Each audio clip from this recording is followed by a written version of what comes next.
이번 시간에는 정신질환은 불치병이 아니라는 제목으로 두 번째 설명을 하겠습니다. 정신질환은 어떤 특정인의 질병이 아닙니다. 모든 사람이 걸릴 수가 있는 질병입니다. 그러니 정신적인 질병이 있다고 해서 부끄럽게 생각할 필요가 없습니다. 또 정신질환 환자라고 해서 혐오스럽게 생각하고 경계할 대상이 아닙니다. 모든 사람이 걸릴 수 있는 질병이므로 바르게 알고 바르게 치유하여 정상적인 삶을 살아가도록 하는 것이 중요합니다. 제가 지난 25년 동안 성령으로 정신적인 문제를 치유하면서 임상적으로 깨달은 것은 대부분의 정신질환 환자들이 태중의 상처와 유아시대의 상처로 인해서 잠재되었던 불안정 요소가 자신이 감당하기 힘든 상처와 스트레스를 받으니까 밖으로 나타나 정신적인 문제로 진전이 되더라는 겁니다. 이렇게 태중에서나 유아시절이나 소년 시대에 받은 충격은 여러 가지 정신적, 육체적, 영적인 문제를 만들어내는 겁니다. 그래서 정신건강의학과의 치료만으로 한계에 부딪히게 되는 것입니다. 상처와 스트레스나 영적인 문제가 결부되었기 때문입니다. 그래서 제가 늘 강조하는 것이 초기에 발견하는 것이 치료의 지름길이라고 하는 것입니다.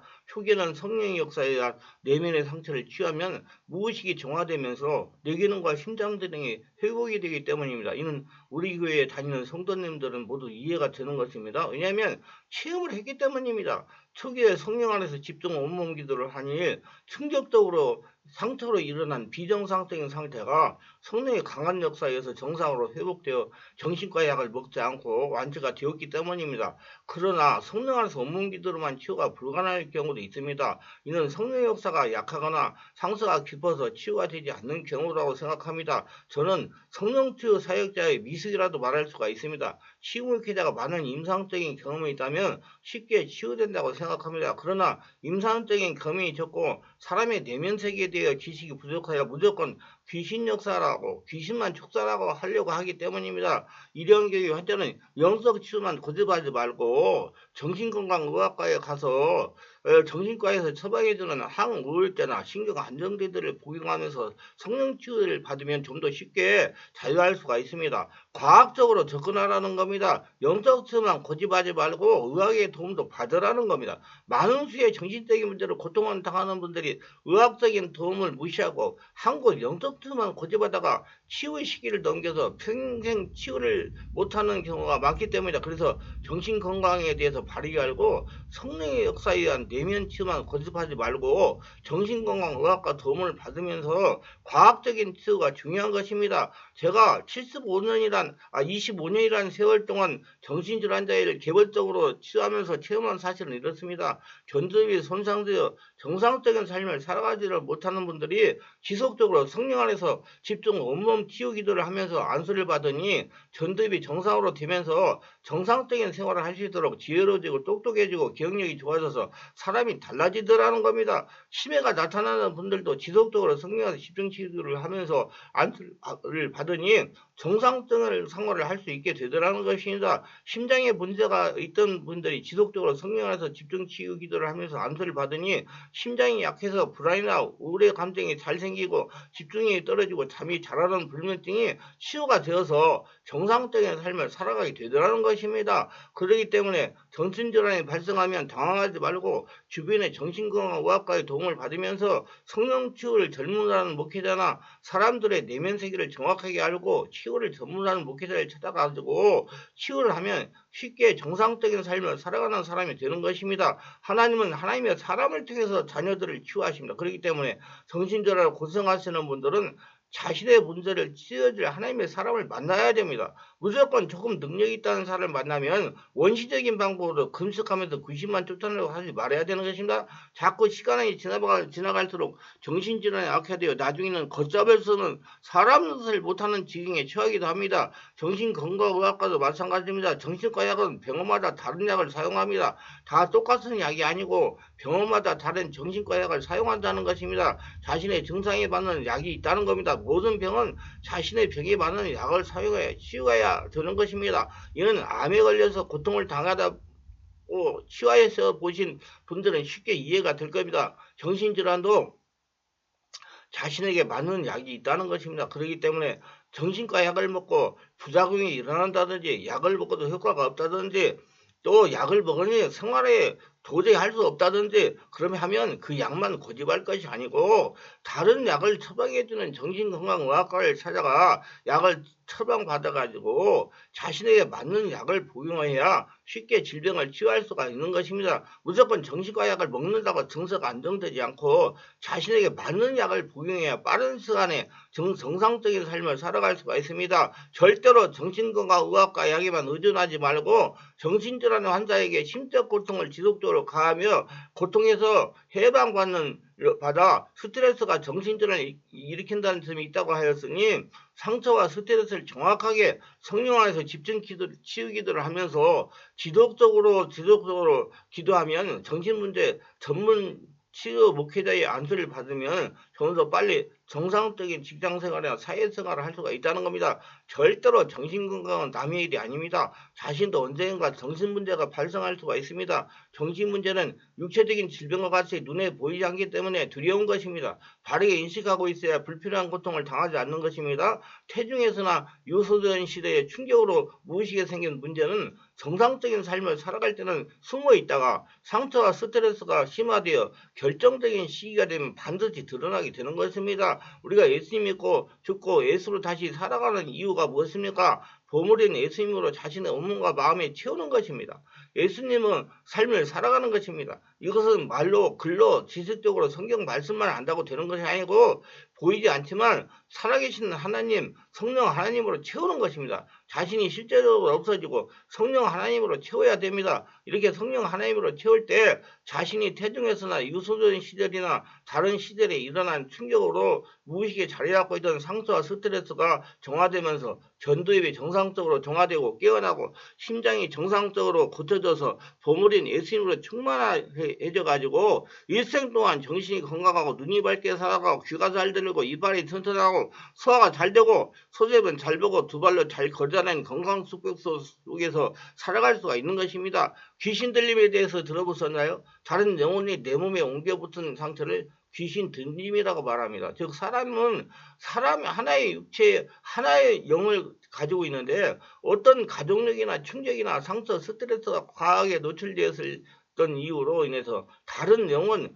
귀신이 몸 안에 자리하게 될 수도 있는 것입니다. 이러한 귀신 들림된 제3의 영은 귀신이 몸을 지배하면서 여러 가지 문제를 일으키게 됩니다. 정신질환, 우울증, 조울증, 공황장애, 관절염, 근육통, 편두통 등등 귀신 들림이 되면 정신질환과 비슷한 증상을 보이는 것은 물론 갑자기 몸이 여기저기가 아파지거나 원인을 알 수 없는 여러 가지 질병의 증상으로 고통을 받게 됩니다. 귀신의 영으로 인해서 서서히 내가 없어지고 귀신의 영이 내 몸을 차지해가는 병입니다. 귀신 영의 행동과 생각, 말, 감정이 거치지 않고 나타나게 됩니다. 육체 여러 가지 문제를 일으키게 됩니다. 귀신 들림은 반드시 예수 믿고 성령으로 세례를 받아 성령의 역사로 치료받아야 되는 것입니다. 세상 다른 방법으로는 귀신 들림을 치유할 수가 없습니다. 알 수 없는 정신질환 증상은 아무리 치료를 받아도 치유되지 않고 증상이 악화될 뿐입니다. 알아야 할 것은 귀신들이 들으면 절대로 떠나가지 않고 상황을 만들어가며 기다립니다. 상황은 상처와 스트레스를 받게 한다는 겁니다. 충격을 받게 한다는 것입니다. 제가 어떤 분에게 설명한 경험이 있는데 귀신 역사가 교묘하고 고단수이기 때문에 저와 같이 전문적인 치유 사역자의 임상적인 경험이 없으면 당연하지 못합니다. 예를 들면 어머니에게 역사하면서 고통을 주는 귀신 역사가 정신문제, 뼈, 관절문제, 내장기관의 문제, 여러 가지 암 등으로 평생 동안 고통을 당하면서 살아가게 합니다. 예수를 믿고 교회 예배당에 나가서 열심히 믿음 생활해도 육적인 신앙생활 쉽게 설명하면 유대인과 같은 신앙생활하면 떠나가지 않고 계속 고통을 가합니다. 이렇게 유대인과 같은 신앙생활하는 분들이 하는 것은 예배를 열심히 참석하고 새벽기도하고 철야기도를 하고 교회에 헌금을 많이 하는 등 인간적인 방법을 강구하도록 주변에서나 교회 지도자들이 조언을 합니다. 그러면 그것이 맞는 줄 알고 천석같이 믿고 그대로 따르면서 열심히 신앙생활을 합니다. 제가 항상 말하는 무엇을 하면 정신적인 문제나 귀신 역사가 해결된다고 알고 행하게 됩니다. 열심히 신앙생활하면 정신적인 문제나 귀신 역사가 해결된다고 알고 행한다는 겁니다. 그런데 이렇게 무엇을 한다고 정신적으로 귀신 역사를 당하는 고통이 해결되지 않습니다. 귀신은 성령의 역사에서 떠나가기 때문입니다. 성령의 역사가 온몸을 지배해야 영과 정신과 육체가 정상적으로 치유되기 때문에 절대로 성령의 역사가 자신을 완전하게 점령해 떠나갑니다. 부모 혈통의 역사하면서 정신적으로 귀신 역사를 고생하게 된 귀신이 어머니가 임신을 하게 되면 태아에게 침입을 합니다. 태아에게 침입하여 상황을 예의주시하면서 기다립니다. 이 경우에 혈통에 대물되는 경우가 많습니다. 혈통의 역사는 귀신 들림과 정신질환을 일으키는 존재들이 아기가 임신했을 당시부터 산모가 스트레스를 받게 만들어 퇴기를 정확하게 하지 못하도록 밖에서 상황을 만든다는 겁니다. 예를 든다면 남편이 술을 먹고 산모를 괴롭게 한다든지 시부모나 친정부모가 산모를 괴롭게 하는 것입니다. 이래서 산모가 스트레스가 심하여 태중의 아기가 정상적으로 퇴기를 하지 못하게 합니다. 태어나서도 지속적으로 불안정한 상황이 일어나도록 합니다. 침대에서 떨어지게 한다든지 개나 고양이 등 짐승에 놀라게 한다든지 오토바이나 차량에 교통사고가 나게 한다든지 동전을 삼켜서 목에 걸리게 한다든지 떡을 먹다가 목에 걸리게 한다든지 자주 놀라게 하는 상황이 일어난다든지 이렇게 비정상적인 상황을 일으키면서 귀신들이 자신들의 것을 확장해 가는 겁니다. 이렇게 놀라게 되면 순간 숨을 쉬지 못하게 되므로 심장 손상과 뇌 손상, 전두에 문제가 생기게 하여 아기가 정상적인 기능을 발휘하지 못하고 전응하게 되게 하기도 합니다. 어머니의 역사는 면서 고통을 가하던 귀신이 자녀에게 침입을 해가지고 자녀의 온몸에 귀신이 거처를 단단하게 점령하는 것입니다. 이 시기를 저는 귀신이 자녀에게 자기 처소를 견고하게 구축하는 기간이라고 말하기도 합니다. 쉽게 설명하면 귀신이 자녀에게 집을 단단하게 지어가는 시기라고 합니다. 이렇게 되면 자녀에게도 어머니가 젊어서 고생하던 정신문제, 뼈 관절 문제, 내장기관의 문제 등이 슬슬 나타납니다. 이때 귀신은 절대로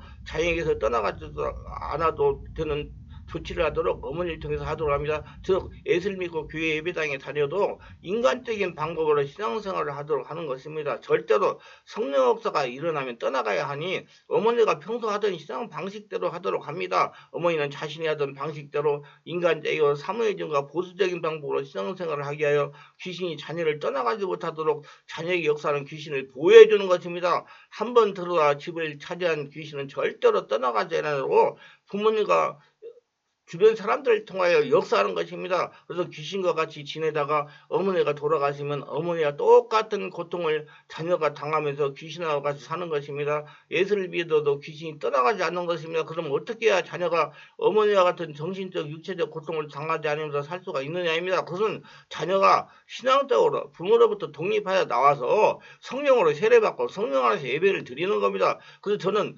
독립하라는 조언을 많이 하는 것입니다. 신세대답게 자녀 자신과 하나님과의 관계는 직접적으로 열어가는 겁니다. 성령 안에서 온몸으로 오래 기도하면서 성령께서 자신을 지배하시고 장악하시는 신앙생활을 바꾸는 겁니다. 이렇게 성령을 오랫동안 지배와 장악이 되면 귀신이 견디지 못하고 떠나갑니다. 그런데 중요한 것은 성령께서 온전하게 지배하실 때까지 인내해야 됩니다. 많은 성도들이 성령의 역사로 치유를 받다가 조금 편안해지면 쉬거나 중단을 합니다. 몸이나 마음이 안 좋으면 나옵니다. 그러면 절대로 혈통의 역사는 귀신의 영향에서 자유할 수 없습니다.